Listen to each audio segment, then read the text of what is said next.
జై వాసవి అందరికీ నమస్కారం. పాండిచ్చేరిలో ఉండి ఎస్కేపి కళ్యాణమాలై అష్టోశ్యామ్ మాట్లాడాను.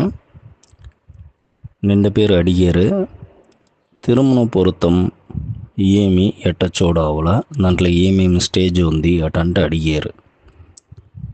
అప్పుడు మనకంతా తెలిసింది తిరుమల పొరుతం అటంటక పత్తు పొరుతానికి ఎన్ని పొరుతం ఉంది అటందా అడుగుతారు. మాల వాళ్ళు వచ్చి చూస్తారంట కైరు పొరుతం ఉందా అంటే అడుగుతారు. కైరు పొరుతం అనేది రజ్జు ఉందా అటని చెప్పేసి అడుగుతారు. ఎలాంట రజ్జు లేకుండా తిరుమణం చెయ్యకూడదని చెప్పేసి జ్యోతిడలో ఒక విధి ఉంది, సరేంటనా. అప్పుడు పత్తు పొరుతం అటంటాక ఏమి అటనేది తెలుసుకుంటా పత్తు పొరుతం అటనేది వచ్చి చూస్తిరి అటంటాక పత్తు పొరుతాల ముఖ్యంగా దినం గణం యోని రాశి రజ్జు 5 ఉండాలని చెప్పిండారు, సరేంటనా. దీనికి అసలు విధి విలకంతా ఉంది, అది మనకు చూస్తామా మనం, సరేంటనా. ఇప్పుడు పత్తు పొరుతాల ఏమి అడగింది దేని పెట్టి పత్తు పొరుతం చూసేమో. పత్తు పొరుతాల దినం గణం యోని రాశి రజ్జు వశ్యం రాశి అధిపతి వేదై నాడి వర్ణం ఇది మరి పత్తు పొరుతంగా ఉంది, సరేంటనా. అప్పుడు ఈ పత్తు పొరుతం దేని అడిపடையில் వస్తుంది అంటే నక్షత్ర అడిపடையில் వస్తుంది. ఈ నక్షత్రం ఏమి, మనం పుట్టేటప్పుడు ఏ నక్షత్రంలో పుట్టినామో అదిదా నక్షత్రం. ఇదే మరి 2 పేరికి పెళ్లి చేసేటప్పుడు ఆన్ పెన్కు 2 పేరికి పెళ్లి చేసేటప్పుడు 2 పేరు నక్షత్రం ఏముంది, ఈ నక్షత్రాన్ని ఆ నక్షత్రం ఒత్తు వచ్చిన ఆట అనేది నక్షత్ర పొరుతం, సరేనా. ఇది మన లెవెల్గా మనం చూసాము. కొంచెం అట్నే దేవుడు లెవెల్కి పోతాం. చంద్రనుకు వచ్చేసి 27 పెన్లం, 27 పెన్లం అనేది 27 నక్షత్రం.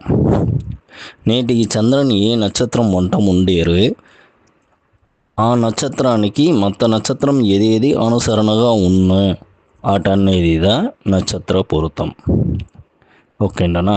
ఇది చంద్రుడికి. చంద్రుని వచ్చేసి ఏ నక్షత్ర పెన్లం వంట ఉంది నేటికి ఆ పెన్లానికి ఏ పెన్లం నక్షత్రంగా ఉండే పెన్లం వచ్చేసి అనుసరణగా ఉన్న ఆట అంటే దేవుడికి. మనకు ఏ నక్షత్ర సారాంశాలు పుట్టిందేమో ఆ నక్షత్ర సారాంశానికి ఏ నక్షత్ర సారాంశం పుట్టిన బిడ్డనో పిన్నాడో మనకు ఒత్తు వస్తురు అటనేది పత్తు పొరుతం. ఇది ఎంత అలవు పని చేస్తున్నాయి అటంట 100% 30% పని అవును, సరేనా. మీతో ఏం చెయ్యవలా 70% ఎట్టయితే అటంట దీంట్లో ఒక 40% వచ్చేసి చూస్తారు అటంటక కట్టపొరుతం చెప్పేసి సెకండ్ స్టేజ్. ఇది కట్టపొరుతం వచ్చి చూసేది. కట్టపొరుతం అంటే ఏమిండా అటంట రాశి కట్ట ఉంది కదా, నవాంశం కట్ట ఉంది కదా జాతకాల, ఈ కట్టాలని 2 పేరు కట్టాని పెట్టి మేషాల ఉండి మీన వరకు 12 ఇళ్ళు కంపేర్ చేసి చూడాలి. ఇది వచ్చి గ్రహ పొరుతం చెప్పేసి పేరు, ఓకేనా. அடுத்தది వచ్చేసి అదో 12 కట్టాలు ఉండే గ్రహాన్ని పెట్టి చూసేది గ్రహ పొరుతం. గ్రహమే లేదండా వెట్టి కట్టాని ముట్టం పెట్టి చూడవాల అటంట అది భావ పొరుతం, సరేనా. దీనికి அடுத்தది లగ్నం లగ్నాధిపతి రాశి అధిపతి పొరుతం ఉందని చూడవాల. అంటే లగ్నం వచ్చేసి పగை வீடுగా వచ్చిடக்கூடாது, రాశి వచ్చేసి పగை வீடுగా వచ్చిடக்கூடாது, దీనిயோட அதிபதியும் వచ్చేసి చూస్తారంట పగైగా రాకూడదు, ఓకేనా. నెక్స్ట్ గురుబలం ఉందని చూడవాల. దాని మనం వచ్చేసి గ్రహాల వచ్చి సెవ్వాయిని పెట్టి అంత ఇల్లుని చూడవాల, శుక్రుని పెట్టి అంత ఇల్లుని చూడవాల, చంద్రుని పెట్టి అంత ఇల్లుని చూడవాల, సరేనా. దీనికి అనగా దోష సామ్యం పాప సామ్యం ఉంటుంది. అది ఏం దోష సామ్యం పాప సామ్యం, ఏమో దోష చూడేది మరీ చెప్తా ఉండారు అటంట.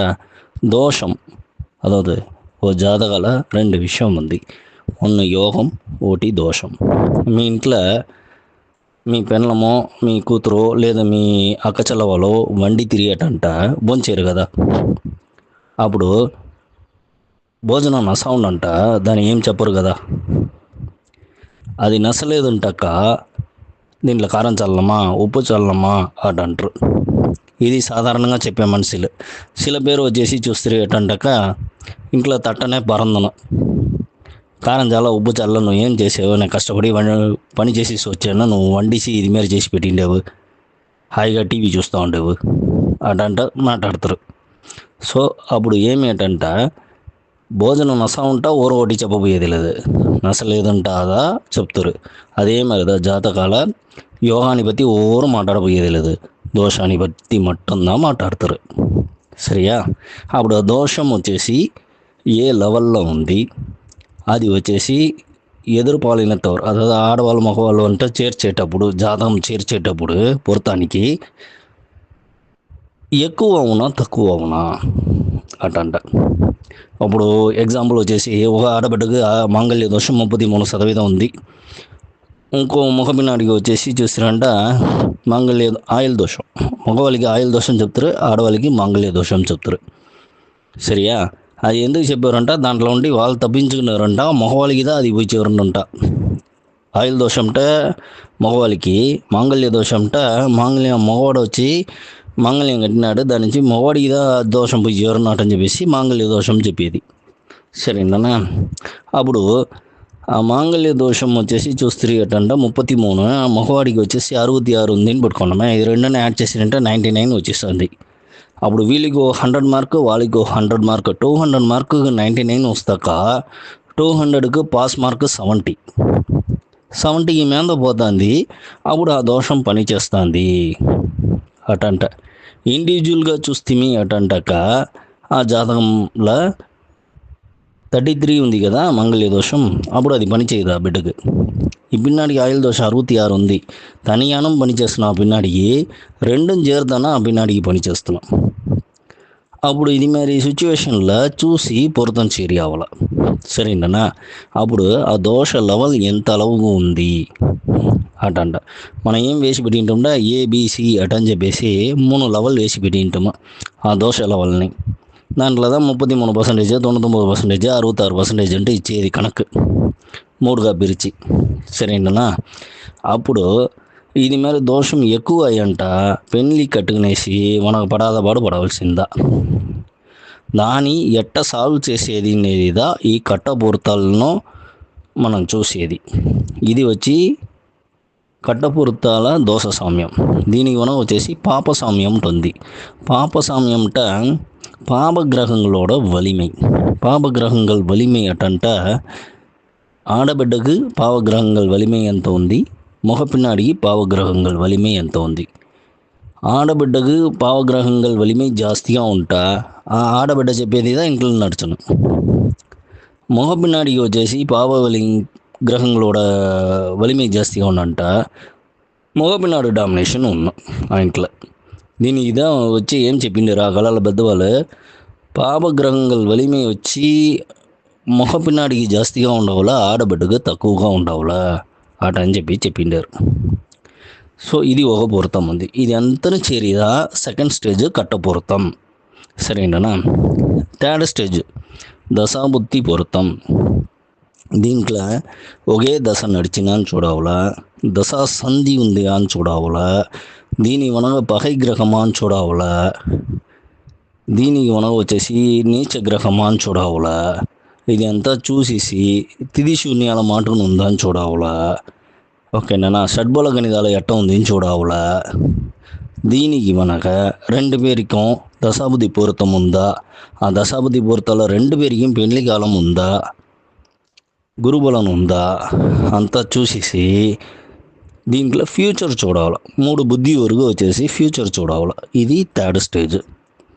ఇది ఎందుకు ఇంత డీటెయిల్గా నేను చెప్పానటంటాక ఇది మీకు ఏమీ తెలుసుకోవాలి. ఏమీ తెలుసుకోకుండానే మన పత్తు పెడతాని పెట్టియే ఉరుటుతూ ఉండేసి ఇంతవరకు. సరేనా? సో ఇప్పుడు థర్డ్ స్టేజ్లో దశాబుద్ధి పూర్తాల పెళ్లి కాలం ఉందా అని చెప్పేసి, ఆ పెళ్లి కాలాల టైం సరిలేదంట. ఈ పెళ్లి వచ్చి గుడిలో నడిపేవాలనా, లేదా వచ్చేసి మండపాలను నడిపించాలనా, లేదా కులదేవుడి గుడికి నడిపించాలనా, పెళ్లికి ముందు కులదేవుడి గుడికి పోవాలనా, పెళ్లికి వనగ కులదేవుడి గుడికి పోవాలనా, ఇది మరి డీటెయిల్స్ అంతా దాంట్లో వచ్చును. ఇదిదా 3 స్టేజ్ పొరుతం చూసేది. అప్పుడు పొరుతం చూసేటప్పుడు ఫస్ట్ స్టేజ్ అదో నక్షత్ర పొరుతానికి మనం 50 రూపాయలు కలెక్ట్ చేసాము ఫీజుగా. కట్ట పొరుతానికి 390 రూపాయలు తీసాము. సరేనా? సో కట్ట పొరుతాల ఎంత ఇది ఉంది అని చెప్పేసి మన దశాబుద్ధి పొరుతాల 590 రూపాయలు తీసాము. దశాబుద్ధి పొరుతం చూసేటప్పుడు నక్షత్ర పొరుతం, కట్ట పొరుతం, దశాబుద్ధి పొరుతం 3 వచ్చేసినాం. అదే మరి కట్ట పొరుతం చూసినప్పుడు నక్షత్ర పొరుతము, కట్ట పొరుతము చేరి వచ్చును. సరేనా? సో ఇది 3 స్టేజ్ ఉంది. 3 స్టేజ్లో ఏది గంట మీరు చూసుకోవచ్చును. సరేనా? ఇది ఎంత చూసేదానికిదా ఇంత ఫీజు తీసాము. ఏమి ఇది గుడిలో పోయేసి ఒక 50 రూపాయలు జాతకం ఇస్తాక వెరలోడ్చి ఎంచి ఇది నస ఉంది, ఇది నసలేదంటే తనిగా ఎత్తిపెట్టి చెప్పేసారు. ఈయనేమో ఇంత చెప్తాంది ఆటని చెప్తిరింట. ఇంత కణకం చూడవలా చూస్తుందా? అది తిరుమల పొరుతం, లేదంటే అది తిరుమల పొరుతం లేదు. సరేనా? అప్పుడు మీరు నక్షత్ర పొరుతానికి 30% చూసేసి చెప్పేసిరి అటందా అర్థం. సరేనా? ఇది లేకుండా షడ్బల గణితం అంటే ఒకటి ఉంది. షడ్బల గணிதம்ல ఓ కనుక వెయ్యావులాటంట 35 பக்கம் ஆகணும். இது ఎందుకటంటే கிரகங்களோட வலிமையும் దానిயோட பார்வையும் అది ఉండే తావుని పెట్టిயும் దీన్ని చూసేదానికి ఒకే ఒక చిన్న అవుట్పుట్ ఎత్తేదానికి 35 பக்கம் ஆகணும். ఆ 35 பக்கம் మనం సాఫ్ట్వేర్ పెట్టి ఉండేదానికి ఆ సాఫ్ట్వేర్లో అవుట్పుట్ని ఉడనే ఎత్తేసాము. సరేనా? సెకండ్లో ఎత్తేసాము. సరేనా? అప్పుడు ఇంత కనుక వేసి చెప్పేదానికిదా ఇంత రూపాయి వచ్చేసి మనం తీసేము. ఇప్పుడు నేను చెప్పింది ఎంత వచ్చి చూస్తారంటే ఏ సాఫ్ట్వేర్లో లేదు. సరేనా? ఇది నేను ఓన్గా వచ్చేసి సాఫ్ట్వేర్ చేసి నాకు హార్డ్వేర్ సాఫ్ట్వేర్ తెలుసును. కంప్యూటర్లో ఐటీలో ఉంటేనే జ్యోతిరము 20 ఇయర్స్గా తెలుసును. దీన్ని బట్టి చేసిందని నేను మీకు చెప్తా ఉండేను. ఇది మన వాళ్ళకి ఇంత దూరం నేను చెప్తా ఉండేను. మాల వాళ్ళకి అంతా వచ్చేసి ఇంత దూరం నేను చెప్పేదే లేదు. వాళ్ళు వచ్చి అడిగేమో కైరు పొరుతం ఉందంతా అడుగుతారు వాళ్ళు. సరేనా? మాల వాళ్ళకి మనకు డిఫరెన్స్ కొల్లగానే ఉంది. మాల వాళ్ళు వచ్చి కర్రీ ఎంత భోంచేరు చేశారు, వాళ్ళ ఒళ్ళు దిడగాత్రంగా ఉంది. మనం అది ఎంత ఏమీ భోంచేది లేదు. మనం వచ్చి శైవంగా కాయగరిని తినేసి మనం ఉండేవాళ్ళు. సో అట్ట ఇది ఉండి మనం బయట పోయేటప్పుడు ఏం చేసాము, పిజ్జా, బర్గర్, వెజ్ రోల్, ముట్ట పప్స్, ఆ పప్స్, ఈ పప్స్ అని వచ్చేసి అంతా తినేవాళ్ళంతా ఉండేరు. ఇట్ట తింటా ఊదిపోయిందని తింటా ఊదిపోయిదా బిడ్డ పుట్టున. నేను ఏరకనే చెప్పి ఉండేనే అంతనమే వచ్చి ఎక్కడ వచ్చి ముడుంజును అట్టంట ఫుడ్డులోదా వచ్చి ముడుంజును. సరేనా? దానిదా చెప్పేది ఫుడ్ ఒழுங்கா చిన్న వయసులో ఉండి ఏదినమే కెమికల్ లేకుండా మంచివాడిగా తినేవాడికి జాతకమే అక్కల్లా. ఇటు ఒక ఇది ఉంది, ఆయువు ఉంది. అవుతా ఇది ఓరం ఎత్తుకోరు. ఇది ఇంకా నడుస్తూ ఉంది జర్మన్లో, ఇంకా ముడింజలా. సరేనా? సో అప్పుడు మన ఒழுங்கா ఉండేదానికి పొరుతుందా మన జాతకం. దీని ఇదా ఇంత పొరుతం చూడాల్సింది ఉంది. ఈ పొరుతాన్ని బట్టి ఏదైనా ఓరన క్లారిఫికేషన్ నా దగ్గర అడగచ్చును. మీ బిడ్డలకు చూడాలంటాను, నా దగ్గర చూడొచ్చును. మంచిది. జై వాసవి.